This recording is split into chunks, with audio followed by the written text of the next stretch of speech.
2020 Azerbaijan Armenia സംഘർഷമാണ്.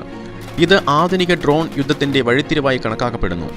Azerbaijan തുർക്കിയുടെ ബൈരക്തർ TB2 ഡ്രോണുകളും ഇസ്രായേലിന്റെ ഹരോപ്പ് പോലുള്ള കമിക്കാസെ ഡ്രോണുകളും വ്യാപകമായി ഉപയോഗിച്ച് അർമേനിയയുടെ ടാങ്കുകൾ, ആർട്ടിലറി യൂണിറ്റുകൾ, എയർ ഡിഫൻസ് സിസ്റ്റങ്ങൾ എന്നിവ കൃത്യമായി ലക്ഷ്യമിട്ട് നശിപ്പിച്ചു. ഈ യുദ്ധം ലോകത്തിന് വലിയൊരു പാഠം നൽകി. വില കൂടിയ പരമ്പരാഗത ആയുധ സംവിധാനങ്ങളെ കുറഞ്ഞ ചെലവിലുള്ള ഡ്രോണുകൾ കൊണ്ടുപോലും വെല്ലുവിളിക്കാമെന്ന്. നഗർണോ കരാബാഖ് യുദ്ധത്തിന് ശേഷം നിരവധി രാജ്യങ്ങൾ അവരുടെ സൈനിക തന്ത്രങ്ങളിൽ ഡ്രോണുകൾക്കും ലോയിറ്ററിംഗ് മ്യൂണിഷനുകൾക്കും കൂടുതൽ പ്രാധാന്യം നൽകാൻ തുടങ്ങി.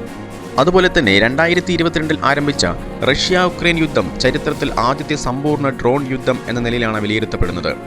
യുദ്ധത്തിന്റെ ആദ്യഘട്ടത്തിൽ ഉക്രൈൻ തുർക്കി നിർമ്മിച്ച ബൈരക്തർ TB2 ഡ്രോണുകൾ ഉപയോഗിച്ച് റഷ്യയുടെ ടാങ്കുകളും കവചിത വാഹനങ്ങളും വ്യോമപ്രതിരോധ സംവിധാനങ്ങളും കൃത്യതയോടെ ആക്രമിച്ച് ലോകത്തിന്റെ ശ്രദ്ധ പിടിച്ചുപറ്റി. എന്നാൽ യുദ്ധം നീണ്ടപ്പോൾ ഉക്രൈൻ വിദേശ സഹായത്തെ മാത്രം ആശ്രയിക്കാതെ സ്വന്തം പ്രതിരോധ വ്യവസായം വികസിപ്പിച്ച് ആയിരക്കണക്കിന് FPV അഥവാ ഫസ്റ്റ് പേഴ്സൺ വ്യൂ ആക്രമണ ഡ്രോണുകളും ദീർഘദൂര LUT കമിക്കാസെ ഡ്രോണുകളും നിർമ്മിച്ചു. ഇവ ഉപയോഗിച്ച് റഷ്യയുടെ എണ്ണ ശുദ്ധീകരണശാലകൾ, ആയുധ നിർമ്മാണ കേന്ദ്രങ്ങൾ, സൈനിക താവളങ്ങൾ, ലോജിസ്റ്റിക് കേന്ദ്രങ്ങൾ എന്നിവയ്ക്കെതിരെ നൂറുകണക്കിന് കിലോമീറ്റർ അകലെ കൃത്യമായ ആക്രമണങ്ങൾ നടത്തി. മറുവശത്ത് റഷ്യയും യുദ്ധത്തിന്റെ സ്വഭാവം അതിവേഗം തിരിച്ചറിഞ്ഞു.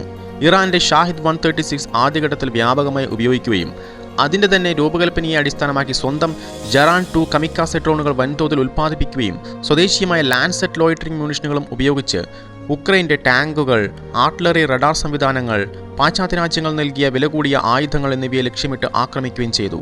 ഇതിനൊപ്പം ഓർലാൻഡ് 10 പോലുള്ള നിരീക്ഷണ ഡ്രോണുകൾ ലക്ഷ്യങ്ങൾ കണ്ടെത്തുകയും ആർട്ടിലറി ആക്രമണങ്ങൾക്ക് കൃത്യമായ മാർഗനിർദ്ദേശങ്ങൾ നൽകുകയും ചെയ്തു. അതുപോലെ തന്നെ പശ്ചിമേഷ്യയിലെ സംഘർഷങ്ങളും ഡ്രോണുകളുടെ യഥാർത്ഥ ശക്തി ലോകത്തിന് മുന്നിൽ തെളിയിച്ചു. അമേരിക്കയുടെ MQ-9 റീപ്പർ പോലുള്ള ആയുധവാഹക ഡ്രോണുകൾ ഉപയോഗിച്ച് ഇറാനിലും ഇറാൻ അനുകൂല സായുധ സംഘടനകളുടെ കേന്ദ്രങ്ങൾക്കുമെതിരെ കൃത്യമായ ആക്രമണങ്ങൾ നടത്തി.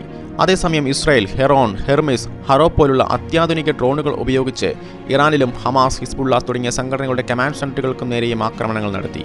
മറുവശത്ത് ഇറാൻ ഷാഹിദ് 136, ഷാഹിദ് 131 പോലുള്ള കുറഞ്ഞ ചെലവിലുള്ള കമിക്കാസെ ഡ്രോണുകൾ വൻതോതിൽ വികസിപ്പിക്കുകയും വ്യാപകമായി ഉപയോഗിക്കുകയും ചെയ്തു.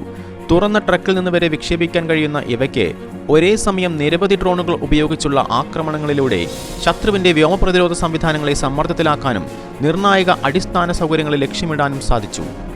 ഇതോടെ കുറഞ്ഞ ചെലവിൽ നിർമ്മിക്കുന്ന ഡ്രോണുകൾ പോലും ആധുനിക യുദ്ധത്തിന്റെ ഗതി മാറ്റാൻ കഴിയുന്ന ആയുധമാണെന്ന് ലോകം വ്യക്തമായി തിരിച്ചറിഞ്ഞു.